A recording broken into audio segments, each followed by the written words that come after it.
What is going on, Jerome's Week 3 NFL action is upon us, and so we said this many times. This is for entertainment purposes only, and also it's very stupid to pick every single game on the card against the spread. Not saying, I'm just saying. But we went 8-7-1 last week. We went 9-7 week 1. So we were at a robusto 54.69%. Nice. So just barely above that Mendoza line. But full slate week 3. Let's dive on in. Thursday night football tonight. You got the Patriots on the road against the Jets. I'm still not buying the Jets. Like I know that they got sort of a whatever win against Tennessee, but the offensive line, a couple injuries piling up. They can't rush the passer, and I'm not buying it. Patriots are plucky, man. So they gave the Seahawks everything they can handle last week. They got to win week 1, upsetting a lot of survivor pools against the Bengals. And I don't know what it is. Like the Patriots, they don't really have stars, and also they let they trade Matt Judon and stuff, but I mean, I think the Patriots are spunky, and I love these low-scoring divisional games, and definitely give me the touchdown in this spot. Short slate of noon games because of 2 Monday Night Football games, and expanded late slate, which it really bugs me when there's 10 noon games, even though you get like Deca quad, and then also there's 3 late games last week. It's kind of dumb. Anyways, first of the noon games, you got the Giants on the road against Cleveland +7. I don't know, man. Like, I think that the Giants showed a little bit of life against Washington, but that was a division game. Like, how does your kicker get hurt on Friday and you don't have a kicker up for the game? Also, how does a punter miss an extra point? It's not that hard, man. But the Browns, I'm still not buying into the Browns. Like, they got decimated week 1 by the Cowboys. Week 2, they got a win on the road against a whatever Jaguars team. I still think that they have pieces of a great defense. So I do think that they keep this one as a low-scoring game. I'm not buying into Daniel Jones. Malik Neighbors can get a little bit loose, but I don't know. I feel like this is going to be just an ugly, oogly, like a 13-9 type game. So I'm definitely taking the touchdown in this spot. Packers on the road against the Tennessee Titans down in Nashville, which that's exactly what you want. A bunch of Packer fans down on Broadway. Yeah. But the Packers, so they're giving all the flowers to Matt LaFleur for his work with Malik Willis. It's like, oh, look at Malik Willis go. And yes, this is the Malik Willis revenge game. Again, these NFL story writers are just completely on things, man. But Tennessee, I feel like they can be a competent team if Will Levis stops being an idiot and if they can get their special teams together. Their special teams are atrocious. How do you get punts blocked 2 weeks in a row? Like, the special teams coordinator should be fired. I understand it's a new regime in Tennessee with the Callahans, but I do think in this spot that the Packers defense gets exposed and give me Tennessee to win and cover in like a 17-10 type game. Next up, you got the Bears on the road against the Colts. 2 teams are really disappointing. So the Colts lost in Green Bay, got a lot of hype going into the season. They're 0-2. The Bears are 1-1, but they got exposed by the Texans. But I do think that Indianapolis comes home. I do think that they get things right, even though Buckner's injured in this spot. I think they get after Caleb Williams' ass. I think that he makes a myriad of mistakes, and Anthony Richardson cleans up his game and has a really solid one as the Colts roll. Next up, the Texans, 2.5-point favorites on the road against the Minnesota Vikings. Boo! This is disrespectful. So the Texans, they beat the Colts on the road, respect, week 1. And then they struggled to put the Bears away on Sunday Night Football.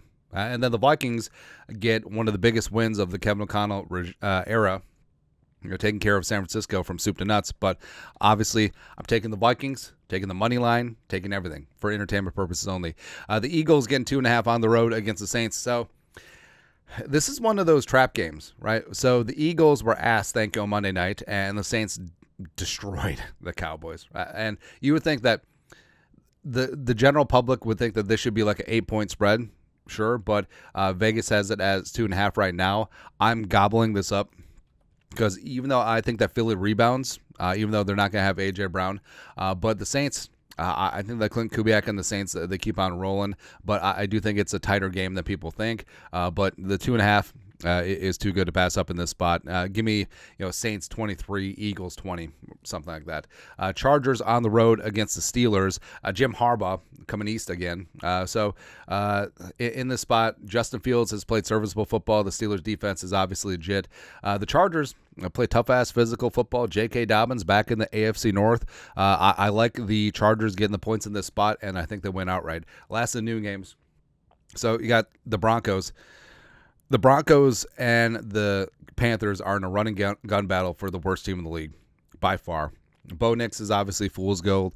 There's no talent around him. Stupid-ass Sean Payton is getting exposed as a fraud. And the Bucs, off a big-time win on the road against the Lions. The Bucs are legit. Love that defense. Love Baker. Love Godwin. Love Evans. Bucky Irvin, I think, might get more totes. So give me the Bucs to win. And win pretty big. Like, this is going to be like a 30-10 type game. Into the late window, speaking of the Panthers, so they're 5.5-point dogs on the road against the Raiders. Now, the Raiders coming off that big win on the road against the Ravens, and the Panthers making a change at quarterback. Andy Dalton coming on in, the veteran. Now, I think that the Panthers do have some talent in the receiving core. Love me some Xavier Leggett. Love me some Deontay Johnson. Thielen is obviously my dude. So I actually think that they get a little bump.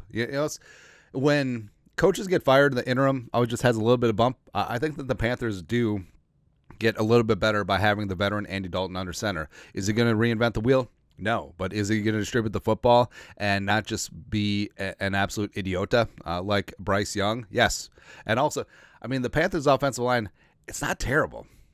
All right, so I think they get things done. I don't say that they win outright, but the 5.5 is too wonky of a number. I think this is a field goal game. The Dolphins and Skylar Thompson. They did sign Snoop Huntley, though. All right, but Skylar on the road against the Seattle Seahawks. Seahawks 2-0. I like the way they play defense. I like the way that Geno's been operating things intermittently this season. I do think that the Seahawks get a big-time win. I think the Dolphins will rally at some point, but this isn't the week. Going from isn't Miami to Seattle the farthest trip in the National Football League for road teams? I think it is. So traveling all that way, Skylar Thompson not buying it defensively. Nah. So I think Seattle wins and covers convincingly here. But I do think that the Dolphins rally at some point this year. Next up, the Ravens and the Cowboys, the Fraud Bowl. All right, and the Ravens. So you got Lamar, you got great defensive pieces, and you just feel like this should click, but it hasn't been clicking. And the Cowboys, yeah.